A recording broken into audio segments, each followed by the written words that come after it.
Welcome. We are so glad you're continuing to join us as we discuss these men of the Old Testament that we like to call Dirty, rotten scoundrels.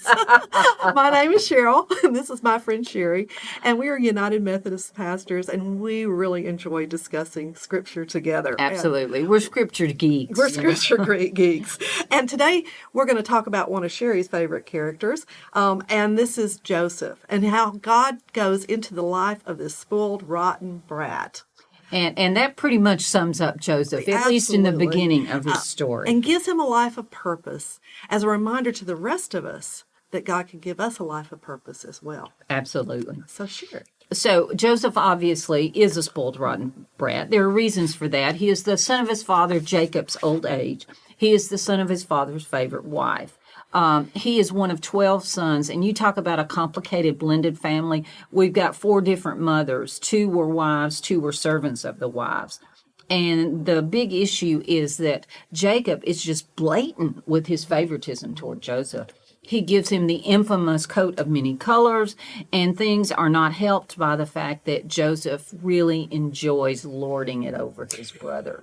He likes to tattletale. I mean, it's just a recipe for disaster, which of course is what happens.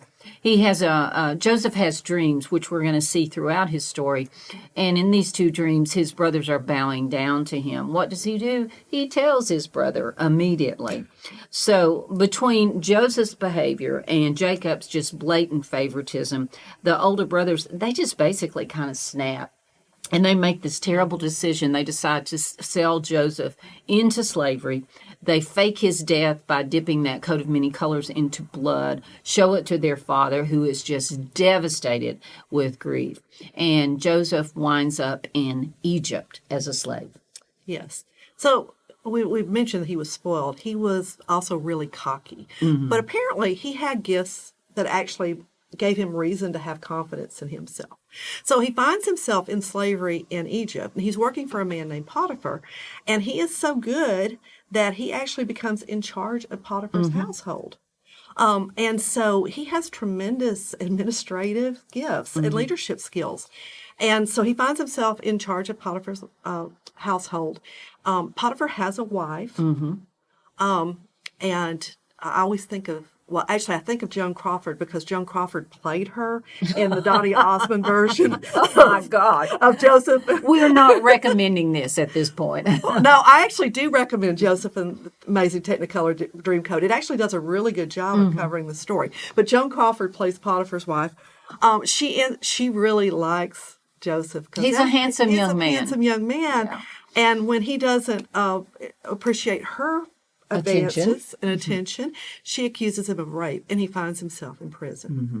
Now, you would think at this point, I mean, he's already been thrown in a ditch by his brothers, sold into slavery, and now he's in prison. You'd think he would give up.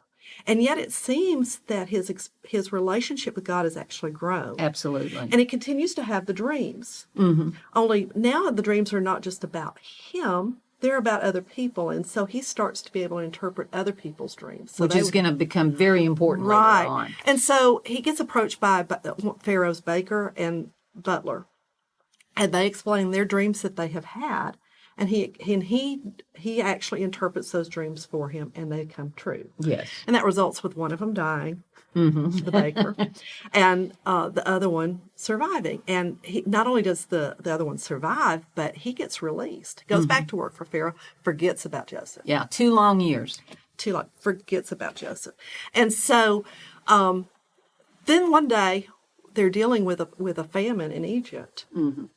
And he goes, oh, man, I remember this. Like, suddenly, I remember this guy I met in prison 2 years ago. Yeah, because Pharaoh has these dreams that his men can interpret, his wizards. And so he's like, I remember this guy. You need to call this guy, and he can interpret these dreams. And so Pharaoh calls him in. He interprets his dreams. Mm-hmm. And he not only interprets his dreams, he tells him what he needs. He says, because of this dream, this is what the dream's telling you. The dream is telling you need to store up all this grain and all this food because a famine is coming. Yeah, 7 years of plenty and then 7 years of famine. You need to do this. And not only that, I love this. Not only do you need to do that, but you need someone really smart. You need somebody really smart To administrate it. And I just can't imagine who that might be. And sure enough, Pharaoh puts him in charge, and he becomes second to Pharaoh. I mean, all the way from a slave to second in power to Pharaoh. That's really quite remarkable. Really, really quite remarkable. Yeah. Now, this is the part of the story where I like to call it the chickens have come home to roost. There is also famine across the lands, and Jacob sends 10 of his sons to purchase grain because there's no grain where they are.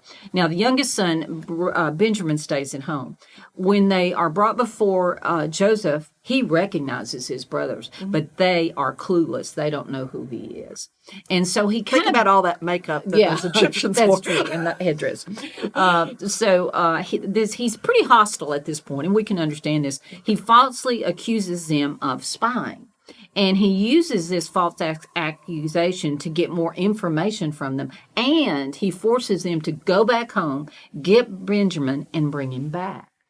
Then, in the course of this second visit, he plants a silver cup in Benjamin's luggage. Well, and what's important to remember about Benjamin is his full brother. He's the only one they're the only two that are the child of Rachel. And Rachel has died at this point. Yes, Rachel has died. And so all that his father has left of his marriage to Rachel is Benjamin. He thinks Joseph's dead. Is gone. And so this sending back for Benjamin, this is a scary, scary thing. Absolutely. But he does plant his silver cup in Benjamin's baggage. He lets them leave. He sends his soldiers after them. And of course, they find the planted silver cup. And he assures all his brothers, don't worry, I'm not going to punish you. Mm-hmm. Only Benjamin will stay here in Egypt and become a slave. This full circle. Yes. And Judah, the brother who had convinced them all to sell Joseph into slavery, steps forward and offers to take Benjamin's place. And that really convinces Joseph that his brothers actually have changed. And he reveals himself to his brothers, and they are terrified. And we can understand why. Mm-hmm. But even though that Joseph was rejected, kidnapped, enslaved, and in prison, he finds it in his heart to forgive his brothers and even share some of his prosperity with them. In fact, Jacob's family, including Jacob, moves to Egypt. And then later on, Jacob blesses his son and dies. Not only does he bless Joseph's sons, he switches his hands around so the bigger blessing goes to the younger son. Once again, we see that little thread moving. Yes, absolutely. Now, here's the thing. Forgiveness is a choice. Absolutely. Forgiveness is a choice. So after their father's death, Joseph's brother, and I think quite rightly, fear that now's the opportunity for Joseph to have revenge upon them. You have to think, could he have really forgiven them for selling him into slavery, for, ruining his life? Joseph had every reason to hate his brothers, but he chose to forgive them, and his forgiveness was real. And I think this is the critical part of the story, because Joseph reminds us of how God forgives. I mean, even on the cross, God was forgiving those who were crucifying him. And when we hold on to our pain and refuse forgiveness, we are creating a prison of our own making. And I love, one of my favorite scriptures in the entire Bible is in there.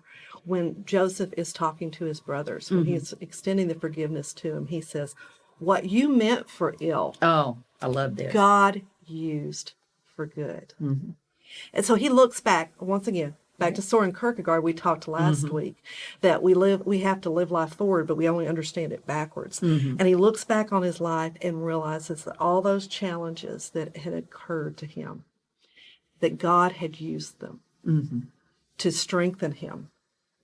And to make him the man he was today. The man he was, and in the end, to actually save his family. Mm-hmm. Absolutely. Because his family settles in the land of Goshen, and then years later, there rose up a Pharaoh who did not remember Joseph, and we're into another story. But, I think it's important to say this about forgiveness. Forgiveness does not mean what the other person did was okay. No. Or that they should escape the consequence of their actions.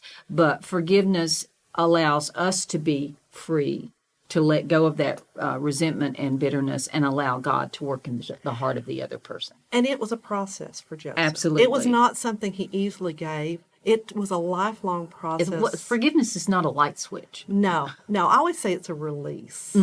It's a release. And the problem is that when we're holding on to what's hurt us, as you said, it imprisons us. We're only released. We're only freed when we let go.